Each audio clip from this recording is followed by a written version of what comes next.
Welcome, everyone. Today's webinar is on fast tracking for transfer students, but it's also equally about the different areas of specializations you have available as a bachelor's student. So my name is Karen, and I'll be hosting our panel discussion today. And I'd like to start off with the homepage, miu.edu. It tells a very interesting story about our unique university. One is that, yes, it's the home of consciousness-based education. This means a number of different things. First and foremost, self-development is integral to the learning process. So that includes learning transcendental meditation, which is a specific technique for accessing, developing consciousness. But in the bigger paradigm, there's something called the consciousness paradigm. So if you've been following along with Dr. Tony Nader and his work, or if you haven't, that's okay. But anyway, we refer to this as a consciousness paradigm, which presents a field of consciousness, a field of creative intelligence at the basis of individual experience and also of creation. So within this whole approach to education, we're integrating the idea that as you develop your inner potential and develop consciousness, you're also more and more accessing a field of creative intelligence, which is a source of creativity, inspiration, and more purpose and meaning. And so this really emphasizes not just a methodology, but a way of building curriculum. And so whether you're studying consciousness and human potential or Ayurveda or the creative arts, the professors really care about not just your personal evolution, but making meaningful connections between skill sets, fields of knowledge, skill set, and in a larger, broader picture.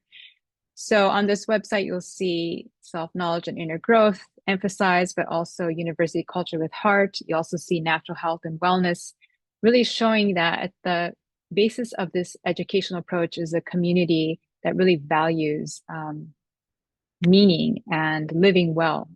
So that's just touching on a few pieces about this university.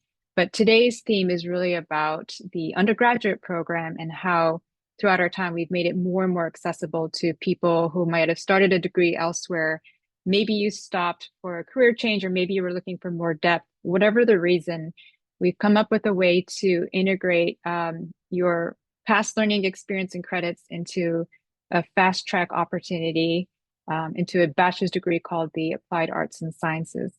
We have to mention that it's an accredited nonprofit university, accredited by the Higher Learning Commission, and also that financial aid is available. So you can complete your FAFSA at fafsa.gov. And just wanted to point this financial aid calculator out. It's very handy tool. It takes only 10 seconds, and it gives you an accurate assessment of how much financial aid you could apply towards your degree. Okay, so a few points about the fast track degree. It means you can graduate in as little as 2 semesters, depending on how much credit you can transfer. And you'll be able to gain practical skills valued by employers, can be part of a supportive community. Of course, first-year students are also welcome to join this program as well. So here's a list of specializations. It's a good way to strengthen your degree. And we have 6 areas represented today through our panelists, but note that there are many more areas. And we just created a screen grab of each of the home pages for the specializations. So this is what you would be seeing. Today's webinar will cover insights into MIU's 11 diverse bachelor specializations. We'll focus on 6 of them. We'll also be showing you how MIU's approach to education integrates personal growth and professional development through what we call consciousness-based education. And then at the end, Teresa, our admissions counselor, will explain the simplicity of transferring credits to MIU. So meet our panelists. Today we have Dr. Fred Travis, who's the chair of Maharishi Vedic Science and director of the Center for Brain, Consciousness, and Cognition. So he'll be speaking to both the consciousness and human potential specialization and positive psychology. And then Meredith Hart is the director of the yoga specialization program. So Meredith and Renee will be speaking about the yoga teacher training specialization. And then Rodolfo Rincones will be representing cinematic arts and new media. And then we have Hillary Nelson speaking about art therapy. And hopefully Jody can join us. She's got some bad weather in her area of Texas, so we hope she's safe. But if she can make it, she'll be representing regenerative organic agriculture. And then at the end of the panelists, um, last but not least, is Teresa Frost, our admissions counselor. So she can address all the practical questions that may still be remaining. Okay, so now we'll actually go to our panelists and we'll have them put their videos on. Okay, so we wanted to start with Dr. Fred Travis. He'll be speaking a bit about consciousness because that's the big framework that we work with at the university.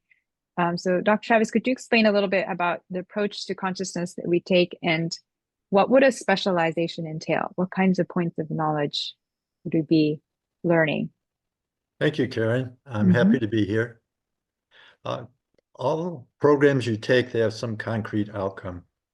Math, you learn quantitative analysis. You gain the ability for quantitative analysis. Sciences, you gain the ability for problem solving, maybe creative thinking. The arts, in terms of color and composition and so on.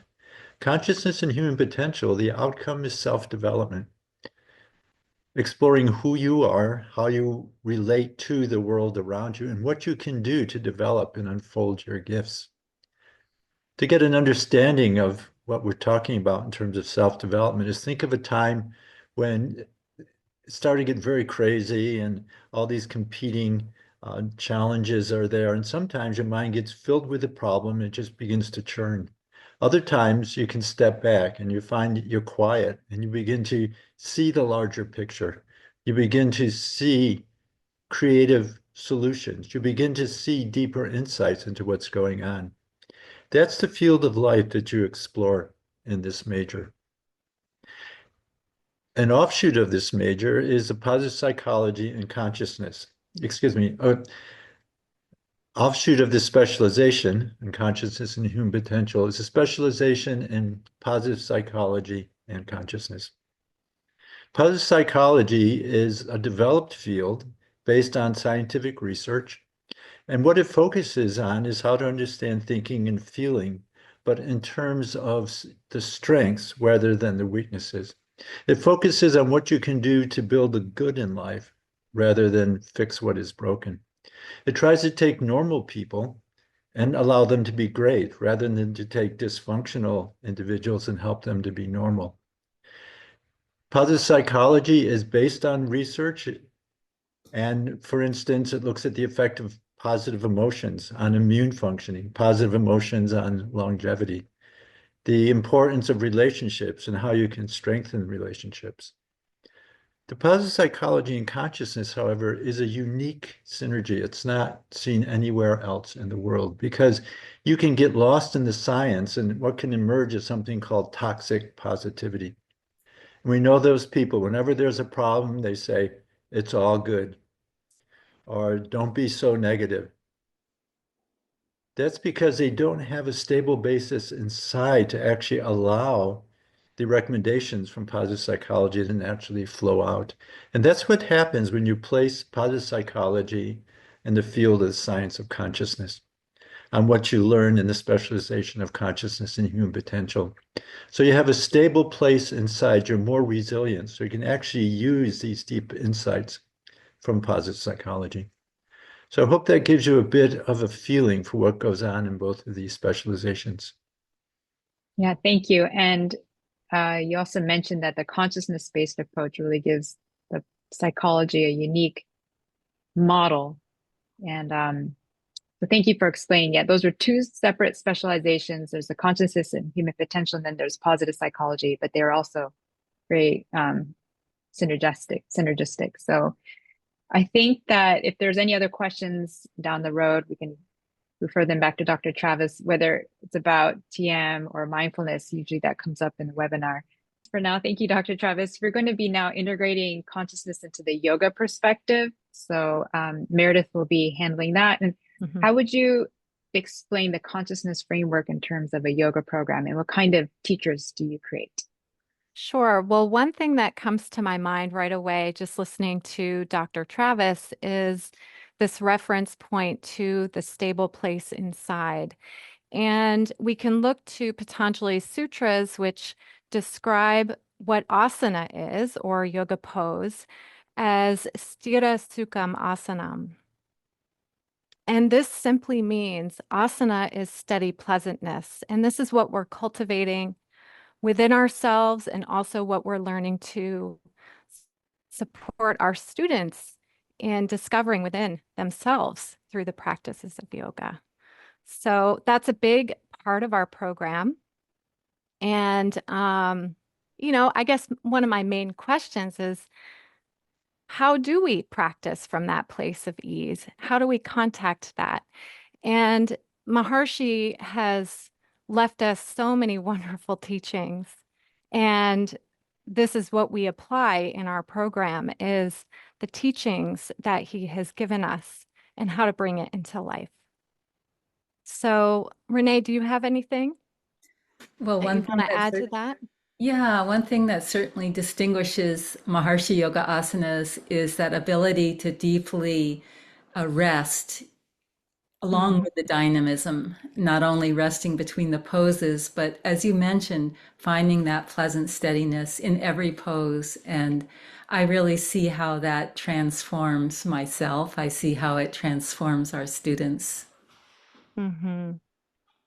Yeah, and the more we directly experience this pleasant steadiness, the more that awareness or that contact with the steadiness grows. And so we begin to experience it in more angles in the body and more in our lives too. Mhm. I love how Maharshi Yoga Asanas utilizes touch, and we begin with a lymphatic massage, and we come back to that sensation of touch as a way to experience pleasant steadiness. Mm-hmm. Mm-hmm. Yeah, and I would just add one more little tidbit is that, yoga has become such a household term. And, a lot of classes, they do reference that yoga means union. Yet, from my experience, from my direct experience, it is not deeply touched upon. There's more of a focus out there in the world on athletic yoga, which has its benefits. And yet, what we're doing here is we're going several notches deeper into the place of what yoga really is about, what asana practice is about, which is the ultimate goal of asana is to pave the way for a very comfortable and easy meditation. And so when we know that, when we come from that place, then the teachings that we're offering to our community and into the studio environment, wellness center environment is that much more beneficial and deeper. All right. So if that sounds like something of interest for anyone not even pursuing yoga teacher training, there's plenty of opportunities to take some classes with Meredith or Renee. So we want you to know that the meditation and the yoga asanas are an important part we emphasize for anybody. So if you feel like you don't know which to choose from, maybe yet something you can work out with your faculty advisor, because you can take classes from other places as well. So, Thank you. and thank you, Fred, for addressing Jennifer's point there. Okay. So I think from there, we're building the base. If you can see, we're starting to build this consciousness and human potential. So some people really like to dive into the deepest aspects of life and want to have that as their focus in university. And then you have the yoga teacher training, which can allow you to start incorporating consciousness into that field of study. And from there, we're going to move into the creative arts programs, because this is going to connect consciousness to creativity, and show you how that, expresses itself in art therapy and cinematic arts. Hilary, do you want to begin by explaining something about the art therapy program? Yeah, thank you. Sort of going off of what you're saying, I think, it makes sense to think about how if you're sort of in these deeper areas of rest and connecting with your consciousness on this level, there can be like this impulse towards creativity as well. And so in the art department and within the arts therapy specialization, we focus on mobilizing that creativity and you know, sort of providing a skill set and a toolkit for how to engage with the creative process in lots of different, especially for art therapy, lots of different mediums and disciplines and types of practices, because something that we like to do is focus on like the big picture, the sort of major relationships first, down to the small. And and I think what this does for students is it gives you a lot of empowerment over being able to really problem solve and be resourceful within the creative process, and feel confident in, you know, working in lots of different ways and understanding sort of ways of making as as a whole, and that I think, you know, enlivens like an engagement in integrating your own personal development with that creative process and practice, with also this desire to, you know, understand that like level of development and those connections with other people, and to be able to, you know, help in that sense. I think it's a really exciting thing for us in the department to have this specialization. It's something that came from students wanting it, you know, like really voicing that desire. And it feels really genuine and authentic and fluid within our department and the larger university in terms of being able to, yeah, like I'm saying, like connect consciousness, creativity, and sort of service.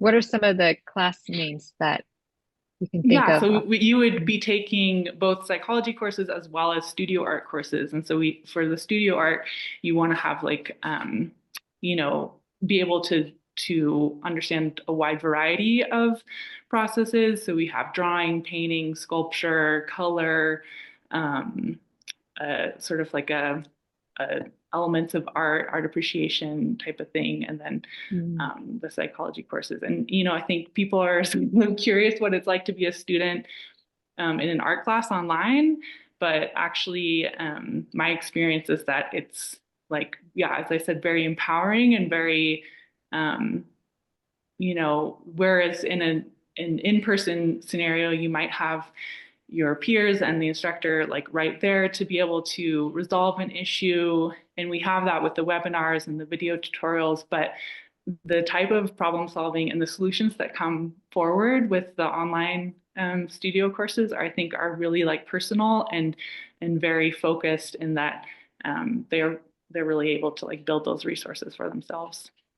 I suppose you're also helping people build their home studio if it's online. Yeah, Yeah. absolutely. And that, you know, that's something that's really important moving forward within having an art practice. So many of us, you know, have studios in your home, in your room, and have to be able to integrate that in with all parts of life and be able to make work in a, you know, a small corner, or, you know, if, you know, engage with someone that's doing that. So it's a way of being like, yes, this is how you're living your life. And this is the way that the school is modeled to be able to culture, you know, something that's sustainable and generative moving forward. Right, right. Well, thank you. I think there was a Jennifer, no, someone was from Leslie from Texas wants to do the art therapy program. So Yeah, Leslie, Hillary is a good go for contact. it. Good. Thank you. All right. So thank you so much. And then Rodolfo, would you speak a little bit about the cinematic arts, your approach to the program? Hi, yeah, thank you. Thank you for having me.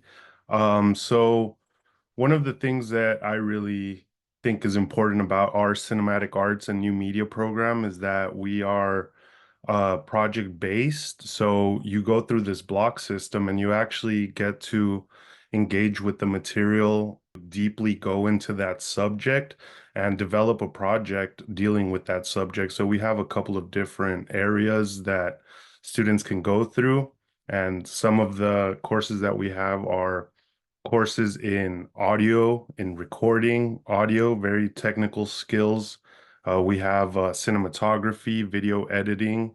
And so these technical skills will really give students the opportunity to build real world experience and real world projects and to collaborate with other students.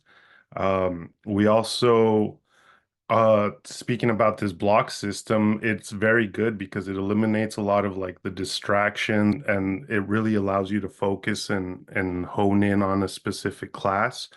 And I think that students really get the benefit of learning these technical skills because they are also developing their inner self growth and their connection to their meditation and other fields that they're going into. So our creative output for our students is really high, and they actually leave our program with a portfolio that can be used in the real world. And it is a portfolio that stands out because they are actually going into these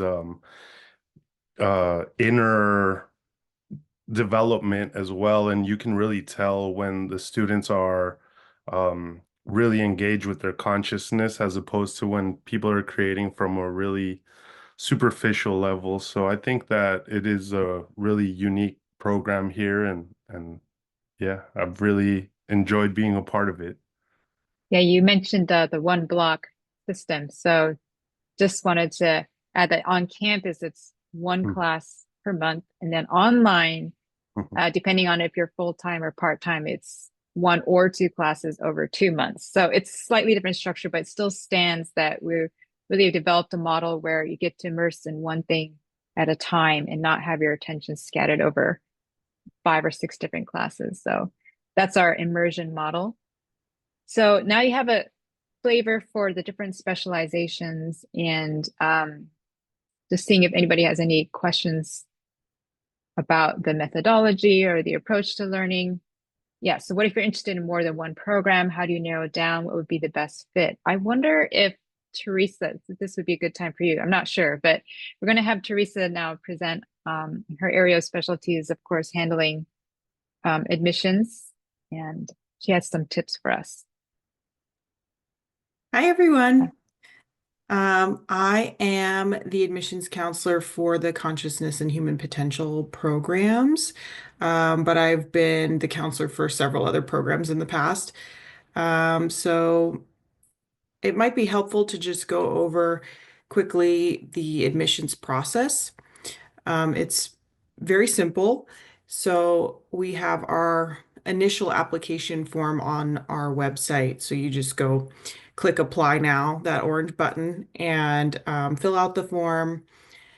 There's a $20 application fee. So once you submit that initial form, we'll send you the next steps for applying, which includes sending your materials. So that would be your former transcripts.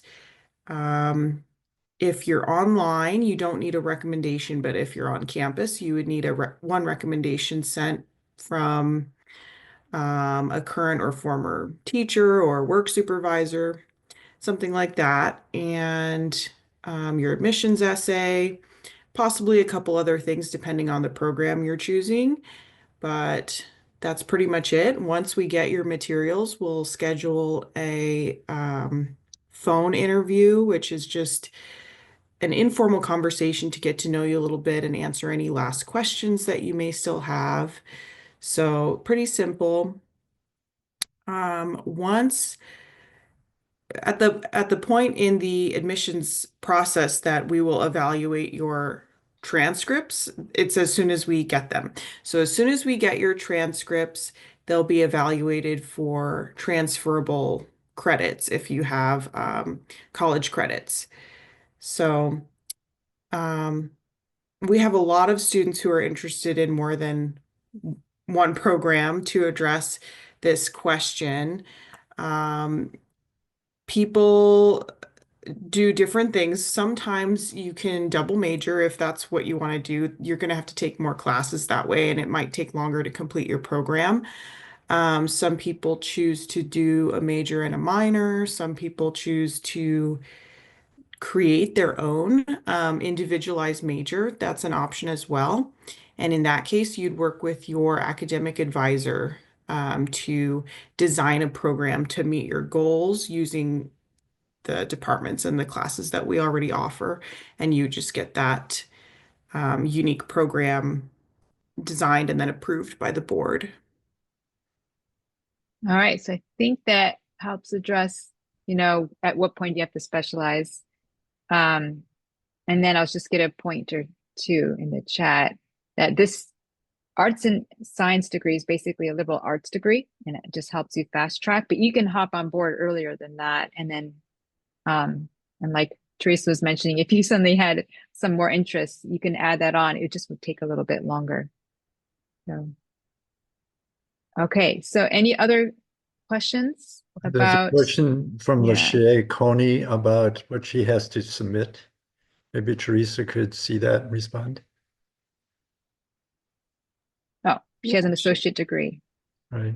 Yeah. Does she need to submit the high school transcript and college, or only her college transcript? Okay, that's a good question. So we usually ask to see all your prior transcripts in general. We like to see all of them. However, if you happen to have 24 or more transfer credits, the high school transcript can then be waived. All right, got that? Okay, thank you. Okay, so we have some wrap-up points, but also want you to know that today's session is a little bit more broad. Typically, our webinars go deep, so we would select a topic like Ayurveda and then just spend that whole 30 minutes on it. So I'm going to, in a little bit, show you a QR code so you can go to webinar replays, and we'll also have opportunities for you to attend more themed webinars in the future. One more point to address, I think, is we want to feel for how you structure an online experience. So anyone can take it up here, but how have you taken your in-class learning experience and transferred it online? How do you create that level of engagement? So Dr. Travis, I see you nodding, so maybe you can take that. Thank you, Karen. It is a challenge because as in-campus instruction, there's a dynamic that goes on. There's a churning of the ocean of knowledge. The faculty members alert to how you're responding to what they say and the questions that come up. And it was a challenge for me to conceive what can you do with an asynchronous course, the online course, where you meet once a week, and the other 90% of the time you're watching videos, you're readings, you're responding to forum posts. And what we've done is the way we've achieved this interaction is after every input of knowledge, that means every time you watch a video, there's reading, we have you respond to a specific probe, a question. And we ask you to respond to, comment on 2 other students' posts. So what you get is an asynchronous discussion going on. And then as a faculty member, I just go through, I follow that, they say, are there any open questions, and so on. And what has been found is the students begin to bond online because they begin to find people can answer questions they have or similar interest to what they have. So it's a whole different dynamic, and it's really intriguing for me to see people integrating that are across the United States, across the world in a very meaningful way. Meredith, how do you do that? How do you take yoga, make it Yeah, meaningful? I would love to add to that. Some of the programs at MIU offer in residencies. So then we take that bonding that happens on the webinars and in the forums to personal level on campus. So in some of the programs, students get to visit campus and meet their faculty and peers in person, which really adds to their knowledge and their coursework. But yeah, the online programming with the webinars and the forums and the presentations that the students are doing together, and it really provides such a beautiful platform to learn from each other. And it's very enjoyable for everybody. I love teaching the online courses. Yeah. Well, thank you for that. And yeah, it's good to mention that some of these come with the residency. So you come to campus in Fairfield and you get to be with everybody. You can see the online programs at MIU are highly interactive. So you're not alone. It's not like taking a class and then you're by yourself somewhere isolated. This is a very engaged process. And even meditation sessions can be guided online. The word international and Maharishi International University is quite interesting because I think the theme of consciousness and meditation is what draws people from a huge variety of backgrounds. So since the beginning, there's been these huge meditation courses that have attracted people from literally all countries, ethnicities, all religions, also atheists. It's really an eclectic group. And there's something about the way that consciousness develops the human potential, whether you're studying it or you're studying something else, that develops the spiritual aspect. And that spiritual aspect really seems to transcend the cultural ethnic background. So some people identify strongly with their heritage, and others have this more universal element that starts to supplement and support their strong sense of cultural identity. But just speaking from 20 years in the community, Ayurveda wellness and yoga teaching. Okay, so we did miss representation from the Ayurveda department. You know, we had a great representation, especially considering it's the holidays. We did just have a webinar specific on Ayurveda 2 weeks ago, so I'm going to give you a QR code for that. Otherwise, to respond to Jennifer's point, we have webinars every 2 weeks, and you'll get a mailing depending on whether you've expressed interest in a particular area or not. So we don't want to flood your inboxes. So if you got an email today, it's probably because of your perspective of the undergraduate program. If you've expressed interest in yoga, you'll probably be invited to that. So just keep in touch and let us know what your areas of interest are so you can keep joining our webinars. You can join whether you're just casually interested or whether you're really strongly decided to come. So these are some of the practical points that you can transfer up to 90 credits. And you need a minimum of 128 credits to graduate with a bachelor's degree. And we accept transfer credit from bachelor's degree programs from any college that's a member of the Higher Learning Commission. We want you to know that you can study on campus here, you can study online, and there's this third option, which is the hybrid, where you can move to Fairfield and be online or on-campus student. And we just thought we'd mention it because it's a trend that started since COVID, where as our online courses exploded online, people realized even living locally that they could be an online student and still maintain their professional and family life and go to school. So Fairfield is located in the southeast corner of Iowa. Just a point about financial aid. More than 90% of the students receive financial aid.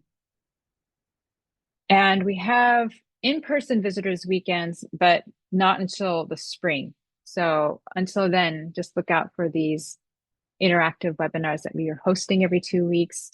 You also have the option to meet your professor if you'd like to request a meeting. And finally, I mentioned about transcendental meditation. All of the students learn transcendental meditation, and once you've been accepted into a program, you can learn it for free at any TM center. So if you go to tm.org, you can look up a center near you and learn. And it's probably, you're recommended to learn before you begin your first class, but if it's not possible to organize that fast, it's okay. You have some time after you start your first class to complete your TM course. We hope to see you at another webinar, or we hope to see you in class, online, or in person. Thank you so much for your time, and thank you to all of our professors here today.